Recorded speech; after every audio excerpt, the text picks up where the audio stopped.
Labas, esu Kristina ir dalinuosi patarimais apie Essence papildus. Tai šį kartą aš noriu pasidalinti apie Essence Colostrum papildą, kuo jis yra naudingas ir kam jis yra vartojamas. Tai Colostrum papildas tai gaminamas yra iš priešpinio. Priešpinis yra gaunamas kaip ir visos medžiagos šiuose papilduose natūralių pagrindų. Tai yra iš priešpinio, priešpinis gaunamas yra gimus viršiukui, natūraliai tiesiog imamas priešpinis, dėl to kaina tikrai dėl to ir nebus maža. Ir mamos tikrai ne viena žino, su kuria mes kalbėjom, kuo naudingas yra priešpinis. Tai aišku, ne žmonių naudojamas priešpinis, bet būtent galvijo. Bet iš tikrųjų pagal mokslinius tyrimus tai yra labai mažas skirtumas ir labai daug maistingų medžiagų. Bet tai turi būti, tas priešpinis turi būti surenkamas greitai ir panaudojamas į papildą. Tai tikrai papildas nekainuos porą eurų, kainuos daugiau, bet ką tu gausi ir kuo tu bus naudingas. Papildą šitą kolostrum iš karto rekomenduoju tiem žmonėms, kurie turi problemų su kaulais ir dantim.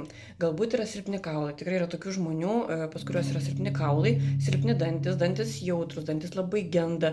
Ir tiesiog, jie žino, kad tai yra silpnoji jų vieta, kad tiesiog ar tai tenka taisyti dažnai, arba kažkoks jautrumas. Tai buvo būtent, kas yra susiję su kaulais, dantimis, iš karto sakau kolostrum. Taip pat yra ten kolostrum ir kitų atmainų, e-shop'e gali rasti, bet šitas yra pigesnis variantas, palyginus su kitais ir pats paprasčiausias. Tai va šiuo metu, tarkim, mano vyras, pavyzdžiui, irgi žinau, kad yra silpnoji vieta irgi su dantimis, jautresni jie, tai aš tiesiog jam ir perku kolostrum, nes tie žmonės, pavyzdžiui, kurie geria juodą kavą, tai irgi žino, kad nuo juodos kavos arba šiaip nuo kavos, jeigu mėgstam gerti kavą, mažiau pamiegam, dantis labai silpsta, emalis taip pat mano papatina.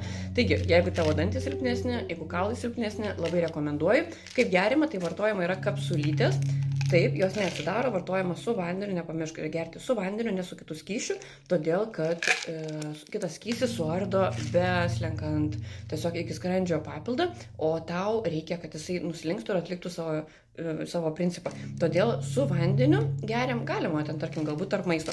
Kada jis yra vartojamas, tai šitas papildas yra geriamas vakare. Jeigu gamintojas neparašo, kada vartot, tai gali bet kurio paros metu vartoti, bet prie šito papildo yra parašoma, kada jį reikia vartoti, prie kiekvienos pakuotės tiesiog rasi, kiek yra geriama, tai apačioje parašyta, kad yra 2 kapsulės ir tai yra vakare tiesiog su maistu, su vakarienė, tiesiog suvartojama, kadangi yra iš tikrųjų kapsulytė nemaža, tai aš rekomenduoju truputį pavalgyti, išgerti su vandeniu, vėl pavalgyti tiesiog, nes taip yra, patogiau, dėl to, kad kapsulė yra nemaža. Tai va, taip tiek apie vartojimą ir čia yra mėnesio pakuotė, nes parašyta 60 ir kai apsigauna, kad galbūt čia yra 2 mėnesiam, nes tai yra mėnesio pakuotė, gerima 2, bet organizmas sustiprina labai. Jeigu nori, pavyzdžiui, stipresnio organizmo rudenį, tai aš rekomenduoju vartoti nuo rugsėjo 3 mėnesius būtent šitus skirtingus papildus. Tai va, ačiū, kad esi, tikiuosi buvo naudinga, jeigu buvo naudinga, nepamiršk pasiekti, užprenumeruoti ir užlaikinti.